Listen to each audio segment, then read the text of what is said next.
जो अहिंसा, सत्य, आस्तेय, ब्रह्मचर्य, अपरिग्रह, इन 5 महाव्रतों का पालन करता है, ये तीक्ष्ण व्रत है। ये कोई भगवत प्राप्ति करने की ठान ली है जिसने, वही ये व्रत रह सकता है। और कूटू सिंघाड़े के आटा वाला व्रत तो सब रह लेंगे। शरीर स्वस्थ रहेगा और भजन में मन लगेगा पक्का। ये तो अनुभव की बात कहते हैं। स्थिति प्राप्त करने के लिए आपको ऐसे ही आचरण करने पड़ेंगे। ये भगवान के वचन है। जो भगवद वाणी का श्रवण करके मनन नहीं करता तो विशेष लाभ नहीं होता। मनन इसीलिए नहीं हो पाता कि हमारा लक्ष्य भगवत प्राप्ति नहीं है। सच्चे हृदय से जो प्रभु को प्राप्त करना चाहता है, वो भगवत वचनों का, भगवत प्रेमी महात्माओं के वचनों का अक्षरशः पालन करने की भावना में रहता है। तो वो उन वचनों का खूब मनन करता है, मनन करके अपने हृदय में बैठा लेता है। और जिसका लक्ष्य भगवत प्राप्ति नहीं है, उसकी पहचान वो करेगा सत्संग, सुनेगा माना कि सत्संग, पढ़ेगा शास्त्रों को, पर मनन करेगा विषयों का, और परिणाम होगा दुख, अशांति, बंधन। बैठा लीजिए हृदय में। जिसका लक्ष्य भगवत प्राप्ति नहीं है, वो अपने हृदय को पहचाने। माना कि वो शास्त्र पढ़ के सत्संग भी करा सकता है, प्रवचन कर सकता है, प्रवचन सुन सकता है, शास्त्र स्वाध्याय कर सकता है, पर मनन विषयों का ही होगा। देख लेना, हृदय को देख लेना। और जिसका मनन विषयों का होता है, वो क्लेश, अशांति, बंधन, दुख को प्राप्त होता है। इसीलिए कहीं कहीं संतों के वचनों में कि आप 4 वेद कंठस्थ कर लो, 18 पुराण कंठस्थ कर लो, पर यदि प्रभु के चरणों में अनुराग नहीं तो सब व्यर्थ है। जोग कुजोग, ज्ञान अज्ञानु, जहां नहीं राम प्रेम परधानु। इसका रहस्य यही है। प्रभु से अपनापन ना होने के कारण शरीर से अपनापन रहता है। शरीर से अपनापन होने के कारण मन 5 ज्ञानेंद्रियों सहित शब्द, स्पर्श, रूप, रस का ही मनन करता है। ये मनन जब तक रुकेगा नहीं, तब तक संसार चक्र नहीं रुकेगा। अनन्य चेता सततम यो माम स्मरति नित्यशः। स्मरण, मनन, चिंतन अनन्य, अन्य ना, केवल प्रभु का। तो जो सद्गुरुदेव के आश्रित होकर, आश्रित वही होगा जिसका लक्ष्य है भगवत प्राप्ति। नहीं तो सद्गुरुदेव का आश्रय नहीं माना जाएगा, भले दीक्षा ले लीजिए। यदि भगवत प्राप्ति लक्ष्य नहीं है तो आप उनके विमुख आचरण करेंगे तो आश्रित कहां हो गए। आश्रय तभी माना जाएगा जब उनके वचन के अनुसार आचरण हो। वो तभी आप कर सकते हैं जब आपका लक्ष्य बन गया भगवत प्राप्ति। मुझे जैसे भी प्रभु प्राप्त होना चाहिए, आप आदेश करो, मैं प्राण न्यौछावर करने के लिए तैयार हूं। आप आज्ञा करो, अब जो ही कहें करें हम सोई। बस आप आज्ञा, मुझे प्रभु चाहिए, मुझे प्रियालाल चाहिए, आप आज्ञा कीजिए। मेरा जीवन, मेरा प्राण, मेरा सर्वस्व आपकी आज्ञा पर न्यौछावर है। अब उसका शास्त्र स्वाध्याय, सत्संग और सेवा संबंधी चेष्टाएं सफल हुई। क्यों? अब उसका मनन बनने लगा। जो ही मनन हुआ तेरी धारणा पुष्ट होने लगी। बस धारणा पुष्ट हुई, भगवत प्राप्ति दूर नहीं है। शास्त्र स्वाध्याय, सत्संग तो मनन प्रियालाल का, प्रियालाल का मनन सेवन तो परिणाम तत्वबोध, भगवत प्रेम। शास्त्र स्वाध्याय, प्रवचन, मनन विषयों का परिणाम दुख, क्लेश, बंधन, अशांति। बैठा लीजिए, हृदय को देख लीजिए। प्रभु जो उपदेश कर रहे हैं उसका हम श्रद्धा विश्वास पूर्वक श्रवण करें, मनन करें और धारणा में उतारें, उसे आचरण में उतारें। खूब सत्संग सुन रहे हैं, आचरण नहीं बदल रहे, धारणा नहीं बदल रही। यही धारणा में स्त्रियों में पुरुषों और इंद्रियजन्य भोगों में सुख है, यही धारणा मिटा दो तो जीवन मुक्त हो जाओगे, परमानंद में निमग्न हो जाओगे। भगवान का उपदेश भगवत प्रेम प्राप्ति के लिए, भगवदानंद की प्राप्ति के लिए है। प्रभु कह रहे हैं यतयः संसित व्रताः, जो अहिंसा, सत्य, आस्तेय, ब्रह्मचर्य, अपरिग्रह, इन 5 महाव्रतों का पालन करता है, बहुत बड़ी यज्ञ है। मन वचन कर्म से किसी भी जीव की हिंसा ना होने पावे। सत्य श्री भगवान हैं, उन्हीं का नाम रूप लीला गुण ही हमारे हर इंद्रिय का विषय होना चाहिए। जो ज्ञान इंद्रियां हैं वो केवल हमारे प्रभु से जुड़ी होनी चाहिए, यही सत्य है। व्यवहार काल में इन्हीं सत्य प्रभु को लेकर ही हम जो व्यवहार करेंगे वो सब भगवत सेवा हो जाएगी, भगवत स्वरूप हो जाएगा। किसी की चोरी न करें, बड़ा विस्तार है इसका चोरी का। किसी की बात को लेकर अपनी छाप लगाकर सम्मान प्राप्त करना, यह भी चोरी है। बहुत तरह से, किसी भी तरह हमारे अहम का पोषण नहीं होना चाहिए। इसी अहम के गलित होने पर भगवत राज्य में प्रवेश होता है। और असावधान उपासक प्रायः हर नाटक वही करता है जिससे अहंकार पुष्ट हो। हमें शरीर निर्वाह की भी चिंता नहीं करनी, वो विश्वंभर भगवान देखते हैं।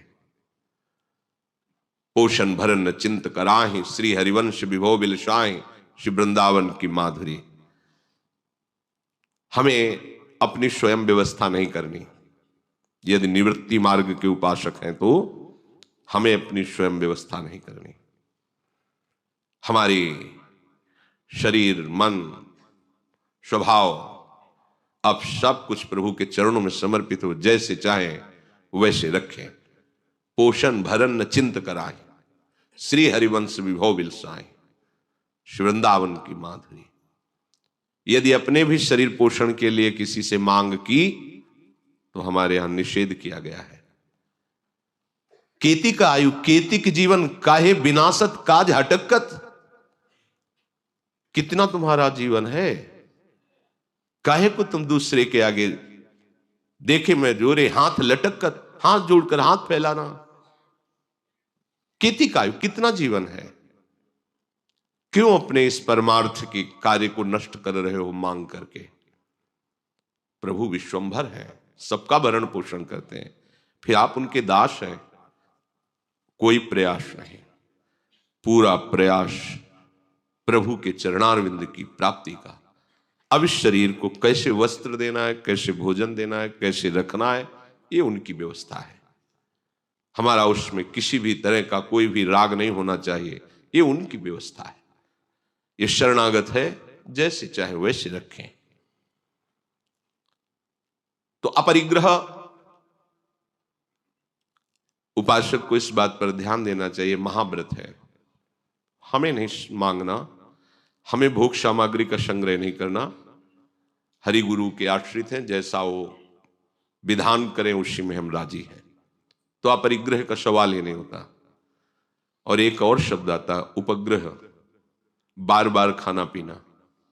ये उपासना के योग्य नहीं आचरण है। जो भी मुंह में डाल लिया, ये खाया, कभी ये पिया, कभी। एक नियत समय होना चाहिए पानी भी पीने का। उपासक कैसा नहीं होता कि हर समय वो खाता पीता रहता, नहीं। जल पीने का भी उसका समय होता है, बस उसी समय जल की याद आएगी। भोजन पाने का एक समय है, उसे बार बार अगर कुछ प्रसाद मिलता है बार बार उसको रख लेते हैं, अपने समय से पाते हैं। बार बार मुंह अशुद्ध रहेगा, बार बार जिह्वा वस्तुओं का स्वाद लेगी तो नाम का स्वाद कैसे होगा। पूज्य राधा बाबा तो एक बार ही भोजन, एक बार ही जल। बाल्टी में जल आता था, जितने गिलास उतने ही गिलास अंदर डाल लिया, खत्म 24 घंटे। चलो अलग भाव है। अगर आपकी ऐसी सामर्थ्य नहीं तो एक नियत समय होना चाहिए, सुबह इतना पी लिया, दोपहर के इतना, शाम के इतना, जल का एक, भोजन का एक समय, बार बार वो एकदम देखते हैं कोई कोई बोतल एक घूंट एक घूंट, ये दलित दुराए है। उपासक के जीवन में, संसारी पुरुषों को होता रहता है, ओ थोड़ा थोड़ा पानी जाना चाहिए स्वास्थ्य, क्या करेंगे ऐसे स्वास्थ्य का जो बार बार पानी की याद करावे, भोजन की याद करावे, विषयों का चिंतन करावे। नहीं, उपासक की ऐसी ले बोतल, बिस्कुट, नमकीन, हाँ एक बिस्कुट, हाँ ये चिड़िया थोड़ी चुना रहे हो, मन का पोषण थोड़ी करना है, मन को मारना है। ये उपग्रह बार बार खाना पीना ये उपासक के लिए बिल्कुल ठीक नहीं। आप भगवत मार्ग के पथिक हो, अपने जीवन को खिलवाड़ में मत फंसाओ। सच्ची मानिए, कई कई दिन गंगा जल से ही जीवन चलाओ। कभी भगवत कृपा से कि भोजन नहीं मिला तो हम ढीले हैं या चेहरा उदास है, कभी नहीं होगा। जब आपका भगवत चिंतन से हृदय परिपक्व रहेगा ना, पुष्ट रहेगा ना, तो मुख प्रसन्न तन तेज विराजा। एक मुख में अद्भुत भागवतिक प्रसन्नता होती उपासक के, ऐसे खिन्न भिन्न छिन्न, ये सब क्षणे रुष्टा क्षणे तुष्टा, रुष्टा तुष्टा, ये उपासक की गति नहीं होती। यतयः संसित व्रताः, ये महान व्रत है, ये तीक्ष्ण व्रत है। ये कोई भगवत प्राप्ति करने की ठान ली है जिसने, वही ये व्रत रह सकता है। और कुटू सिंघाड़े के आटा वाला व्रत तो सब रह लेंगे। ये व्रत कोई वही उपासक रह सकता है जिसने ठान लिया है जीवित मर जाए उलट आप में समाए। कैसे अमृत में वचन है, जीवित मर जाए उलट आप में समाए। भगवदानंद के लिए व्याकुल हृदय वाला उपासक कुछ अच्छा नहीं लगता। ये स्थिति प्राप्त करने के लिए आपको ऐसे ही आचरण करने पड़ेंगे, ये भगवान के वचन है। द्रव्य यज्ञाः, पूर्व कुल परंपरागत या पूर्व जीवन में कमाए हुए द्रव्य पर अपना भाव रखना, यह हमारे आगे जन्म का निमंत्रण है। द्रव्य, वस्तु, पदार्थ, धन आदि, ये जीवन प्रभु को अर्पित है, तो हमारे पास प्रभु के सिवा कोई धन नहीं है। जो माना हुआ है उसे प्रभु के चरणों में समर्पित कर दिया है।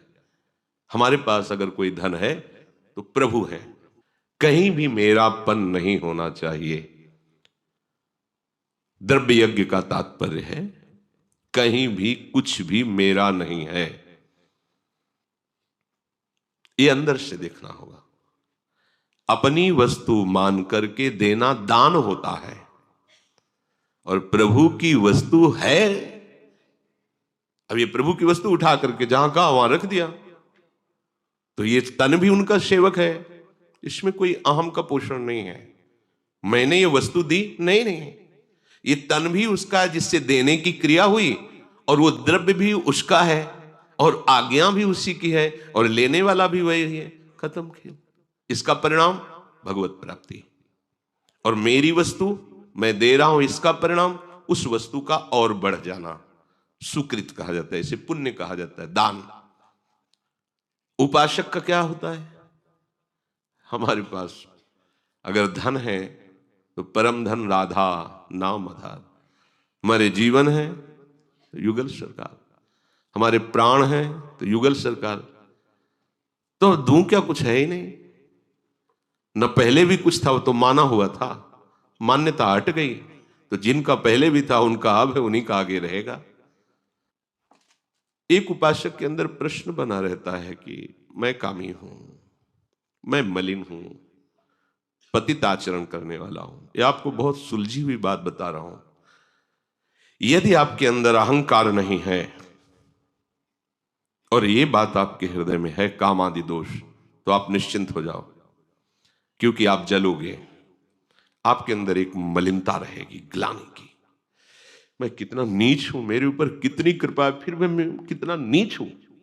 ये आपको श्री जी तक पहुंचा देगा, निर्विकार कर देगा। जब अहंकार होता है, मैं कामी, ऐसा कैसे हो सकता है, वो काम को छुपाता है। बस अब इसका पतन शुरू। ये समझना होगा। कितना भी तुम्हारा मन मलिन हो, पर स्वीकृति हो इस बात की कि नहीं मैं नीच हूं, पतित हूं, ये स्वीकृति हो, बस काम बन गया आपका। ये अहंकार स्वीकृति नहीं होने देता।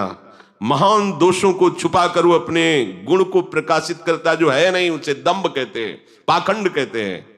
भगवत प्राप्ति क्या, भक्ति ही नहीं प्राप्त हो पाएगी, साधारण भक्ति नहीं आएगी, शुद्ध भक्ति या प्रेम लक्षण आए तो बहुत आगे की बात है। बिन विवेक वैराग भक्ति बिन सत्य नए को मानो, भगवद विमुख कपट चतुराई सो पाखंड नहीं जानो। कौन मानता है आचार्य वाणियों को?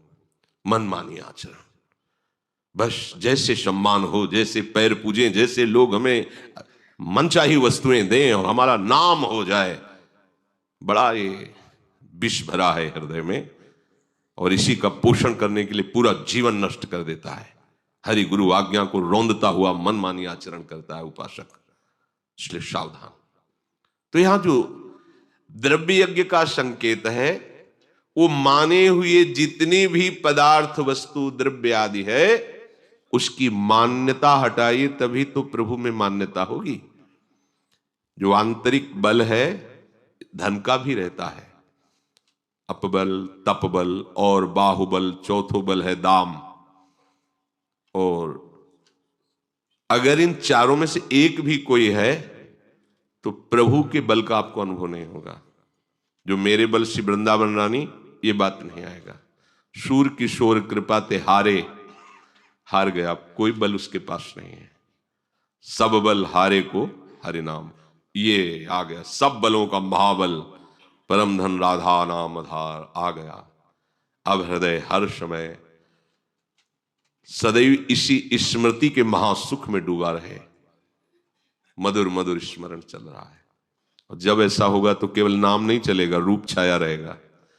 और जब रूप में आसक्ति हो जाएगी तो लीला स्फुरित हो जाएगी, रूप की सेवा प्रारंभ हो जाएगी, मानसिक सेवा प्रारंभ हो जाएगी, सब बात बन गई। मन, ब्रह्मचर्य और प्राण तीनों का एक संयोग है। अगर आप प्राण आपके सूक्ष्म है तो मन आपका सूक्ष्म होने लगेगा, स्थिर होने लगेगा, और ब्रह्मचर्य आपका पुष्ट होगा।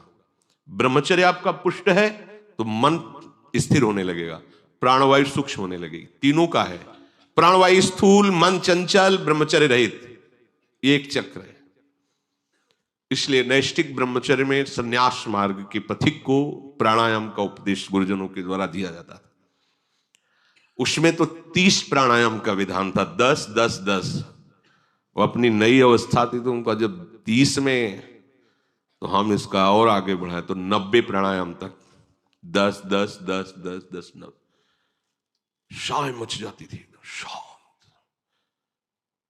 प्राणायाम भूख को मिटाता है, शरीर के दर्द को मिटाता है, प्राणों को सूक्ष्म करके जिस मंत्र का जो गुरुदेव ने उपदेश दिया, ऐसे मंत्र ऐसा लगता मानो नृत्य कर रहा हो, शांत, प्राणवायु शमन। प्राणवायु शमन हो गई, इसका तात्पर्य कि ऐसे आटा लगाया जाए उड़ ना पावे आटा। श्वास की गति सुनाई देने की तो बात जाने दो, ऐसे अगर रखा जाए तो उड़ेगा भी नहीं। प्राणवायु इतनी शांत, जहां बैठ गया बैठ, घंटों बिल्कुल एकदम बिल्कुल निश्चेष्ट। ब्रह्मचर्य नहीं है तो प्राणायाम में कदम नहीं रख सकता हो, अगर करता है तो बीमार हो जाएगा, दमा, श्वास, कमर दर्द, टांग दर्द, कई तरह से परेशानियां हो जाएंगी। ये प्राण का स्थान ऊपर होता है, यहां हृदय। अपान का स्थान बिल्कुल नीचे होता है, गुदा द्वार में। श्वास को बाहर निकालते समय वायु की गति ऊपर की ओर तथा श्वास को भीतर ले जाते समय वायु की गति नीचे की ओर होती है। श्वास को बाहर निकालना प्राण का कार्य है और श्वास को भीतर ले जाना अपान का कार्य है। बाहर की वायु को बाईं नासिका चंद्र नाड़ी के द्वारा भीतर ले जाते हैं, दाहिने सुर को इसे बंद कर। अब इसमें नाम चल रहा है, मंत्र चल रहा है, उसका हिसाब होता है, बस रोक लिया। अब न प्राणवायु बाहर से अंदर जा रही, ना अंदर से बाहर, इसे रोका, इसे कुंभक कहते हैं। यह निरोग अवस्था भी प्रदान करता है और भागवती आध्यात्मिक शक्ति भी बढ़ाता है। वायु हृदय में स्थित प्राणवायु को लेकर नाभ से होती हुई स्वाभाविक अपान में लीन हो जाती है, ये खींच, इसे पूरक कहते हैं। फिर प्राणवायु अपान वायु दोनों गतियों को रोक देना कुंभक कहते हैं, और फिर उसके विपरीत नासिका से छोड़ना उसे रेचक कहते हैं। पूरक कुंभक रेचक, रेचक कुंभक पूरक, ऐसे क्रम चलता रहता है। प्राणवायु सूक्ष्म, ऐसा नहीं सब आनंद का विषय है, पर कभी कोई भूल से भी इसे शुरुआत मत करना, क्योंकि इसके बहुत से नियम हैं और ये किसी प्राणायाम परायण योगी के समीप ही इसका अभ्यास किया जा सकता है। जैसे आपने आधा घंटा प्राणवायु का संशोधन किया, पद्मासन में बैठे, ये साधारण आसनों में नहीं होता है, जैसे लोग पुष्पस करते हैं वो अलग चीज है। सिद्धासन या पद्मासन, मेरुदंड एकदम से, ये कोई साधारण बातें नहीं। आप आसन से उठे और पानी पी लिया, अब आप बिगड़ जाएगी प्राणवायु, हिचकी आना, गैस बनना, बहुत तरह से वायु रोग बढ़ जाना, बहुत, ये सबकी गति की बात नहीं है, ये तो केवल प्रसंग आया तो उसे सुन लीजिए। तो जो इस तरह से पूरक कुंभक रेचक ऐसे करते हैं तो प्राणायाम परायण, वो प्राणायाम रूपी यज्ञ करते हैं। तो इसका भक्ति में क्या स्वरूप है? हम सीधे प्राणवायु की तरफ केवल बात करते हैं। प्राण अपान व्यान उदान समान सब तुम्हारे पवित्र और सूक्ष्म हो जाएंगे। आराम से बैठ गए, जैसे भी कुर्सी में बैठ जाओ, सोफा में बैठ जाओ, जमीन में बैठ जाओ, जैसी तुम्हारी हालत हो शरीर की, बस आप ध्यान दो कि आपका नाम कितना चल रहा है। आराम से श्वास, कोई पकड़ने की जरूरत नहीं, ये जरूर करना चाहिए, ये इसका हम आदर करते हैं। ऊपर की श्वास खींच रहे, मतलब अंदर वायु भर रहे, तो कितने नाम लिए? अधिक से अधिक और लो। यदि जवान शरीर नहीं है तो आगे वाली बात मत करना। अगर जवान शरीर है, स्वस्थ हैं आप, आपके यंत्र ठीक है, किडनी ठीक है, लीवर ठीक है, दिल ठीक है, तो क्या बस आराम से शुरू। फिर कितने नाम जप किए, फिर आराम से छोड़ दो, पकड़ने की कोई जरूरत नहीं, अपने आप प्राणवायु आपकी शुद्ध हो जाएगी। अगर आपके शरीर में कोई भी विकार है तो आप खींच सकते हैं और आराम से छोड़ सकते हैं, रोकिएगा नहीं। ये तो कर सकते हैं, कोई भी कर सकते हैं। इसमें अपने भजन की भी वृद्धि होगी और शरीर भी स्वस्थ रहेगा। पकड़ने की जरूरत नहीं, फुसफस करने की जरूरत नहीं। जितने नाम जप सके खींच लिए, फिर छोड़ दिए, आराम से नाम जप करते हुए। आप 10 मिनट ऐसे 20 मिनट अभ्यास करें, देखें आपको कितना आनंद आएगा। देख लो, मन आपका शांत हो जाएगा। आप देख लेना, ये अनुभव की बात कहते हैं, देख लेना आपका मन शांत होने लगेगा।